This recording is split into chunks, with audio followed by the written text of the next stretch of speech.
Bom, aqui estamos de volta ao Sala News, hoje com um tema super bacana, um tema oportuno, né, para dizer o mínimo, porque o Brasil está fazendo uma visita ao passado. Estamos agora com 50 anos, não é isso, do golpe militar, sendo, não diria comemorado, mas lembrado, como eu disse no bloco anterior, porque existe muita coisa para ser revista nesse momento e até aprendido, né? Que a gente olhando para o passado, a gente aprende bastante.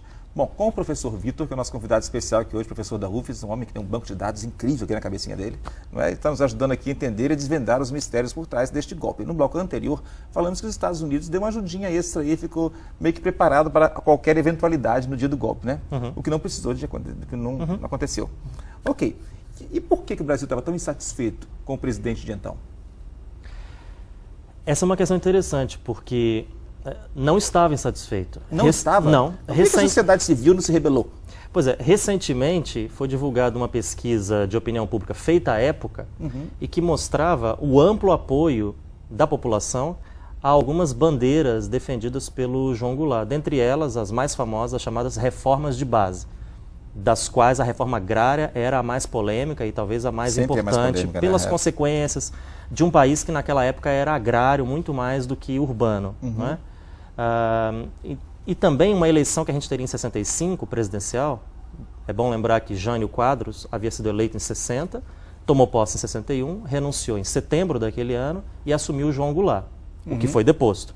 Ele completaria o mandato do Jânio Quadros até 65, quando a gente teria uma nova eleição. Ok.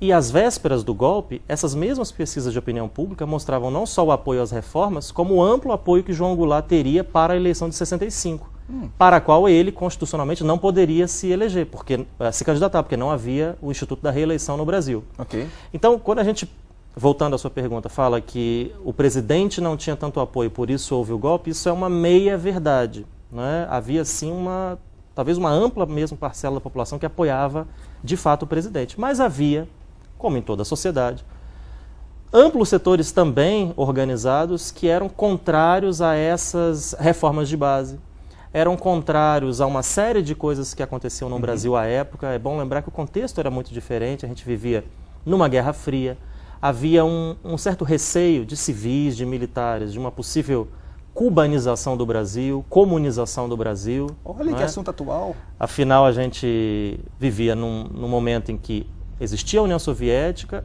Cuba era um regime comunista muito próximo ao Brasil, então havia, de fato, da parte de determinados setores, o receio de que o Brasil pudesse ser uma nova Cuba.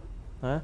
Havia também, da parte de latifundiários, muito medo em relação a essas reformas que Jango prometia, sobretudo a reforma agrária, como eu disse.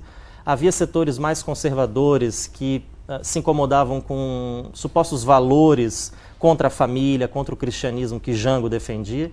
Enfim, muitas ideias, às vezes difusas, mas que em 64 se encontram para lutar contra o presidente João Goulart. Como essas forças tinham um apoio de uma ampla parcela das Forças Armadas, então o golpe veio contra o governo. Funcionou, né? Bom, você citou aí essa questão dessa proximidade com Cuba naquele momento. Hoje também me parece que o Brasil está muito próximo a Cuba, né? Essa questão dos médicos cubanos aí, essa questão do porto lá, de Pasadena, né? Ou seja, tem muita coisa que nos parece, que nos remete àquele tempo também. O que difere o Brasil de ontem do de hoje para você?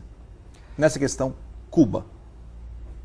Cuba é um nome que aparece agora como aparecia nos anos 60. É um fantasma para o Brasil? Porque, olha bem, nós tivemos aqui um ditador, um militar que participou de toda essa história. Ele esteve aqui com a gente, o Gélio Fragapane, e ele disse que os militares lutaram contra exatamente o que está acontecendo hoje, para que não houvesse o que está acontecendo hoje. O Brasil mandando dinheiro para Cuba, o Brasil sustentando ideias comunistas.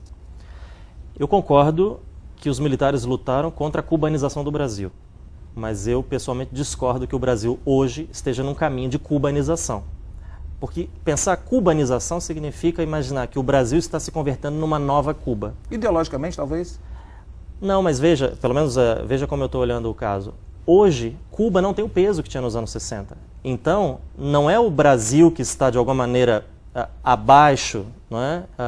Nessa relação com Cuba, mas o inverso. É o Brasil que importa médicos, é o Brasil que envia recursos. Então veja que Cuba é um nome que, de novo, volta, mas a relação de força hoje entre Brasil e Cuba, ou o papel de Cuba na América Latina e no mundo, é muito distinto desses mesmos papéis e dessa presença nos anos 60. Tá, mas não é a Cuba, o país em si, a ideologia reinante em Cuba. Você não acha que estamos namorando demais com essa ideologia, os nossos atuais governantes? Eu acho que não, Wesley, sabe por quê? Estão rendendo lá graças ao ditador? Não, eu acho que não. Por que mandar dinheiro para Cuba? Eu acho que você tem, quer dizer, o que a gente tem hoje? Tirar do seu e mandar para o outro? Tudo bem, mas isso não é uma coisa sui generis, nem do Brasil em relação a Cuba. Quer dizer, é algo que vários países fazem em relação a outras nações. Lógico, a pergunta pode ser, mas por que Cuba? Por que Cuba nesse momento? Por que não fazer uma crítica mais incisiva a Cuba? E aí eu acho que tem razão, quer dizer, de novo Cuba volta e a questão ideológica, a meu ver, pode ser o que explica, né? Você tem um governo que, apesar das críticas, pode ser reconhecido nesse espectro político no Brasil como um governo de esquerda, ainda que alguns falem que ele está caminhando para o centro, mas um governo ainda com bandeiras de... Um governo não, um partido que está no governo e um partido com bandeiras de esquerda, o PT, um partido cujos militantes, muitos deles, tiveram ligações próximas com Cuba. Muitos deles, vamos pegar o caso do José Dirceu, esteve em Cuba durante a ditadura no seu próprio exílio, né? Então não é qualquer tipo de relação, uma relação muito próxima, afetiva, ideológica. A história de vida de muitos desses militantes está ligada à história de Cuba e do regime comunista em Cuba, né? Do castrismo em Cuba. Então eu penso que isso, do ponto de vista ideológico, pode explicar, não vou dizer um favorecimento, eu não vou dizer uma ação como essa, que não é incomum, como eu estou dizendo. Ah, mas eu vou dizer, me parece um favorecimento. Mas uma simpatia em relação a um regime que outras pessoas vão tecer, em relação ao qual outras pessoas vão tecer críticas super duras. Porque se nossos militares estivessem armados, que não estão desarmados, não é? Eles poderiam fazer um golpe militar hoje, isso aconteceria hoje, com essa insatisfação, talvez, com esse namoro com Cuba? Não respondo agora, paradinha para os comerciais, a gente volta já, e eu aqui insistindo nesse assunto Cuba, né? Um minutinho só, voltando já.